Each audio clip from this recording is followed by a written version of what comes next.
Thank you very much, Pia. Good morning to everybody. Well, I want to communicate to you that today the Commission has approved the acquisition of Olympic Air by Aegean Airlines.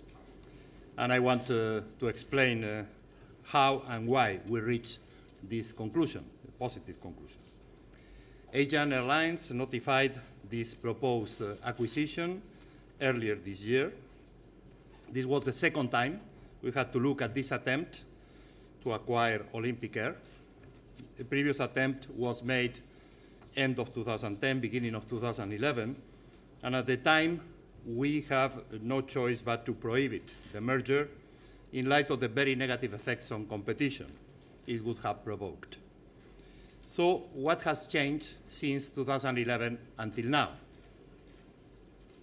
As always, when we receive a new notification, we have to carry out a new investigation and look at the situation as it is under the present circumstances. And the picture today is quite different than the one we were looking at 2 or 3 years ago. At the time of the first notification, Olympic was a much bigger company. It was operating 32 planes, including 15 jets. Today, it just operates 14 turboprop aircraft and is in the process of giving back its last remaining jet. It has become a much smaller and a regional carrier. In the new investigation, we have found that the air transport services provided by the two companies overlapped on 3 routes during the whole year: Athens Mytilene, Athens Scania, and Athens Santorini, and 2 more routes only during the summer: Athens Kos and Athens Corfu. 950,000 passengers travel on these routes in 2012. By contrast, in the previous analysis, in the previous case, we found that the activities of the two companies, Aegean and Olympic, overlapped on 9 routes, accounting to around 4 million passengers per year. Despite these significant differences, I decided that this proposal deserved an investigation, a full investigation, an in-depth investigation, to see the impact on competition on these 5 routes where overlaps existed.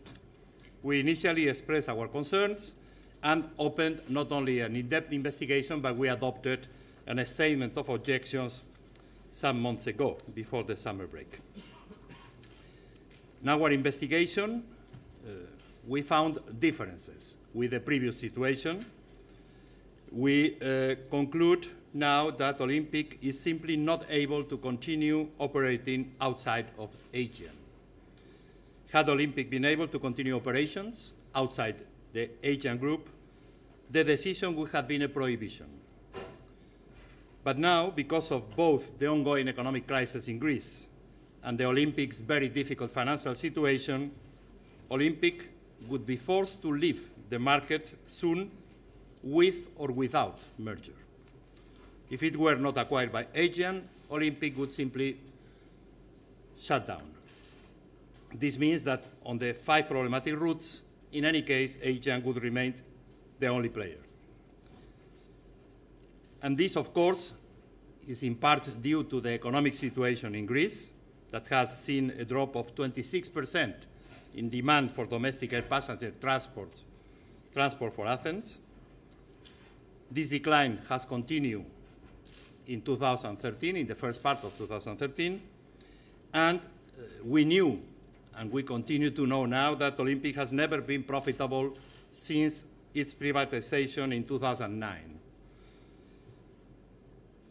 Since then, Olympic has been receiving financial support from their mother company, Marfin, a holding. A thorough analysis of Olympic's business prospects has confirmed that it's extremely unlikely that the company will become profitable in the foreseeable future under any business plan. And I reached the conclusion that because of both the ongoing crisis in Greece and the very difficult situation of Olympic, the company would be forced to leave the market soon, with or without merger. And finally, our market investigation has shown that there is no other credible purchaser interested in acquiring Olympic. There has also been no expression of any credible interest in the acquisition of Olympic's very few assets. The aircrafts are leased, not owned, and the brand is owned by the Greek state. It's not owned by the company. So there is no doubt that the failing firm defense scenario can apply and should apply to this case.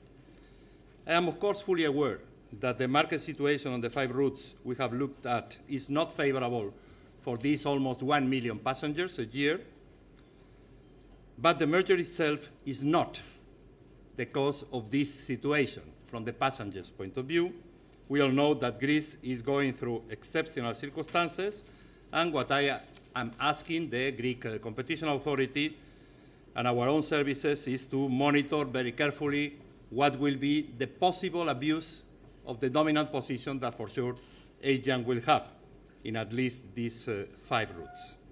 So it's what I wanted to communicate to you. We have worked very, very carefully in this case.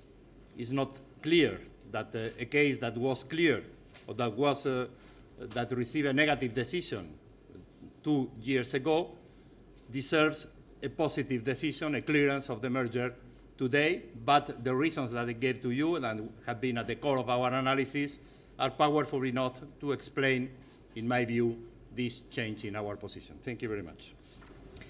Thank you very much, Vice President. The first question comes from here. Go ahead.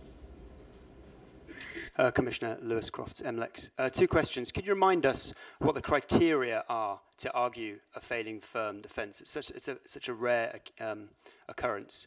Secondly, you said you'll monitor Aegean's potential or dominant position it will have on the market. But the press release admits there will be a negative effect anyway on this market. And there are there are barriers to entry. What more can you do to make sure that the million customers of this now single airline won't face abusive conduct, and that the Greek market will see more competition in the future? Thank you. Okay, the criteria to apply to this failing firm defense situation is established in our horizontal merger guidelines, paragraph 90. I will read exactly what this paragraph says. The Commission considers the following 3 criteria to be especially relevant for the application of a failing firm defense. First, the allegedly failing firm would in the near future be forced out of the market because of financial difficulties, if not taken over by another undertaking. Second, there is no less anti-competitive alternative purchase than the notified merger. And third, in the absence of the merger, the assets of the failing firm would inevitably exit the market. And we consider that, for the reasons I quickly explained in my presentation, these 3 criteria applied to this case. It's true that it's not an argument that can be used in most of the mergers we analyze every year. In some cases in the past, we have been using this failing firm defense. The last example was a recent one, the Nina's Shell case. Regarding barriers to entry, of course, when the economic situation in Greece will improve, for sure, there will be new entrants in the routes. There is no problem of a scarcity of slots. There are a lot of slots available. We have been asking the possibility of new entrants in the routes that created problems because of the overlaps.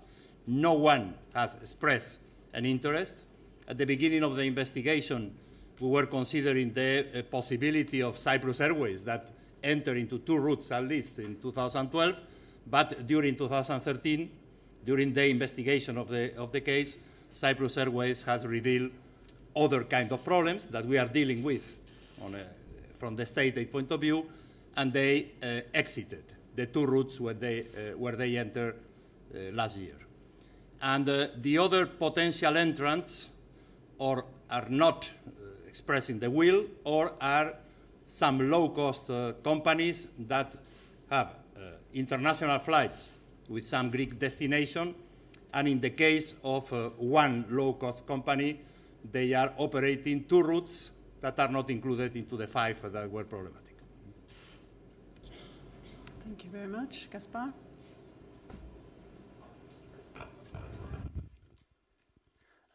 Gaspar Sabag with Bloomberg.